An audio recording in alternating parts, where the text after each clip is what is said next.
मित्रों, गोपीचंद इकलौते पुत्र थे। पिता का देहांत हो चुका था। कई कन्याएं पुत्री थी। माता जी ने एक दिन अपने पुत्र को स्नान करते देखा। माँ ऊपर की मंजिल पर थी।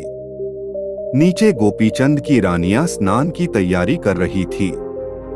माता ने अपने पुत्र को देखा तथा अपने पति की याद आई।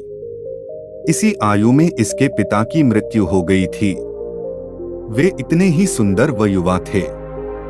उनको काल खा गया। मेरे बेटे को भी काल खाएगा। क्यों न इसको भगवान की भक्ति पर लगा दूं ताकि मेरा लाल अमर रहे। आंखों से आंसू निकले और गोपीचंद के शरीर पर गिर गए। गोपीचंद ने देखा कि मां रो रही है। उसी समय वस्त्रा पहनकर मां के पास गया। रोने का कारण पूछा। कारण बताया तथा स्वयं गोरखनाथ जी के पास लेकर गई और दीक्षा दिला दी, संन्यास दिला दिया। गोपीचंद डेरे में रहने लगा। श्री गोरखनाथ जी ने परीक्षार्थ गोपीचंद जी को उसी के घर भिक्षा लेने भेजा तथा कहा कि अपनी पत्नी पाटम देई से माता कहकर भिक्षा मांग कर ला। गोपीचंद जी महल के द्वार पर गए। माई भिक्षा देना आवाज लगाई।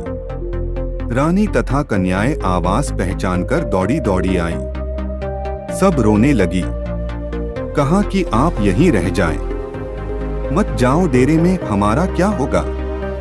उसी समय वापस डेरे में आ गया तथा गुरु जी से सब वृत्तांत बताया। फिर गोपीचंद की माता श्री गोरखनाथ जी के पास जाकर गोपीचंद को वापस मांगने गई। परंतु गोपीचंद जी ने कहा कि माता जी, अब मैं गुरु जी का बेटा हूं। आपका अधिकार समाप्त हो गया है। अब मैं किसी भी कीमत पर घर नहीं जाऊंगा। जो गुरु जी ने साधना बताई थी वह भक्ति की। यहाँ प्रश्न यह है कि भले ही वह भक्ति मोक्षदायक नहीं थी, परंतु परमात्मा प्राप्ति के लिए गुरु जी ने जो भी साधना तथा मर्यादा बताई, सिरधड़ की बाजी लगाकर निभाई। वह भिन्न बात है कि मुक्त नहीं हुए, परंतु जिस स्तर की साधना की उसमें प्रथम रहकर उभरे। संसार में नाम हुआ। किसी न किसी जन्म में परमेश्वर कबीर जी ऐसी दृढ़ आत्माओं को अवश्य शरण में लेते हैं। यदि भक्ति की शुरुआत ही नहीं करते तो नरक में जाना था। राज्य तो रहना ही नहीं था। भरथरी राजा था। इनके छोटे भाई का नाम विक्रम था। भरथरी की रानी का नाम पिंगला था। सुंदरता में परी से कम नहीं थी, परंतु चरित्रहीन थी। राजा भरथरी पिंगला से बहुत प्यार करता था तथा अत्यंत विश्वास करता था। एक दिन विक्रम ने अपनी भाभी जी को एक नौकर के साथ आपत्तिजनक स्थिति में देखा। नौकर घोड़ों की देखरेख करने वाले नौकरों का मुखिया था। उसे दरोगा की उपाधि प्राप्त थी। पिंगला ने विक्रम को रास्ते से हटाने के लिए षड्यंत्र रचा। खाना पीना त्याग दिया। राजा ने पूछा तो बताया कि तेरे भाई ने मेरी इज्जत पर हाथ डाला है। राजा को अपने भाई पर पूर्ण विश्वास था कि विक्रम यह गलती नहीं कर सकता, तू गलत कह रही है। परंतु कहावत है कि बद प्रिया चरित्र जाने ना कोई, कसम मार कर सती हुई। अंत में राजा ने पत्नी मोह में अपने भाई को दोषी करार दे दिया। पिंगला ने कहा कि इसको जंगल में जाकर मारकर डाल आए, इसकी आंखें निकाल कर लाए। मुझे दिखाए तो मैं जीवित रहूंगी, नहीं तो मरूंगी। राजा भरथरी ने अपने नौकरों को यही आदेश दे दिया। जब नौकर लेकर चले तब विक्रम ने कहा कि भाई साहब, आपको यह स्त्री मरवाएगी, आपको दुनिया से खो देगी। मैं तो चला। एक कवि ने कहा है, आज का बोला याद राखिए विक्रम भाई का, दुनिया में से खो देगा तुझे बहम लुगाई का। विक्रम ने बताया कि यह स्त्री चरित्रवान नहीं है, परंतु भरथरी ने कान बंद कर लिए। विक्रम की एक नहीं सुनी और भाई को मारने का आदेश दे दिया। दयावान वृद्ध मंत्री ने नौकरों से कहा कि विक्रम निर्दोष है, इसको मारना नहीं है। किसी मृग की आंखें निकाल लाना। विक्रम को किसी जिम्मेदार व्यक्ति के पास दूसरे राजा विक्रम के मामा के राज्य में छोड़ा। ऐसा ही किया गया। पिंगला का रास्ते का रोड़ा दूर हो गया। एक दिन राजा भरथरी जंगल में शिकार खेलने गया हुआ था। उसने एक हिरण को तीर से मार दिया। उसी समय श्री गोरखनाथ जी सिद्ध वहां से जा रहे थे। उसने राजा से कहा कि निर्दोष को मारने से महापाप लगता है। राज के मद में अंधा न हो प्राणी, संसार छोड़कर भी जाना है। राजा में अहंकार अधिक होता है। वह अपनी क्रिया में बाधा तथा किसी की शिक्षा स्वीकार नहीं करता। यदि श्री गोरखनाथ जी संत वेश में न होते तो इसी बात पर उन्हें भी वहीं तीर से मार देता।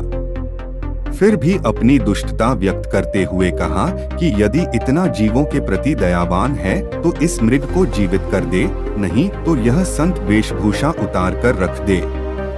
श्री गोरखनाथ जी ने शर्त रखी कि यदि मैं इसी हिरण को जीवित कर दूं तो आपको मेरा चेला बनना पड़ेगा। राजा भरथरी ने कहा कि ठीक है। श्री गोरखनाथ जी ने उसी समय कान पकड़कर हिरण को खड़ा कर दिया। राजा से कहा कि उतर घोड़े से नीचे। राजा घोड़े से नीचे उतरा और संत के पैर पकड़कर क्षमा याचना की और कहा कि मुझे कुछ समय और राज्य करने दो, फिर आपका शिष्य अवश्य बन जाऊंगा। अभी मेरी पत्नी रो रो कर मर जाएगी, वह मेरे बिना नहीं रह सकती। श्री गोरखनाथ जी ने कहा कि बाण आले की बाण ना जावे, चाहे चारों वेद पढ़ा ले। प्रिया अपनी ना होती, चाहे कितने लाड लड़ा ले। परंतु भरथरी तो अपनी दुष्ट पत्नी को देवी मानता था।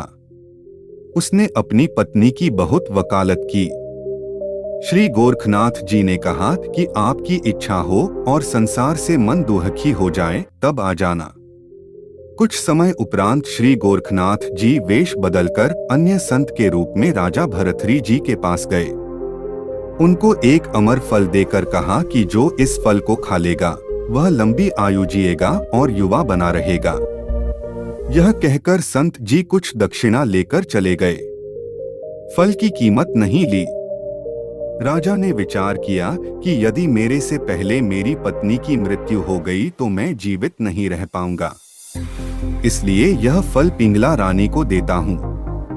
वह फल अपनी रानी को दे दिया तथा उसके गुण बताए। रानी का प्रेम उस दरोगा से था। रानी ने वह फल अपने प्रेमी दरोगा को दे दिया और उसके गुण बताए और कहा कि मैं आपकी लंबी आयु देखना चाहती हूँ, मैं आपके बिना जीवित नहीं रह पाऊंगी। दरोगा उसी शहर की वैश्या के पास जाता था, उससे अत्यधिक प्रेम करता था।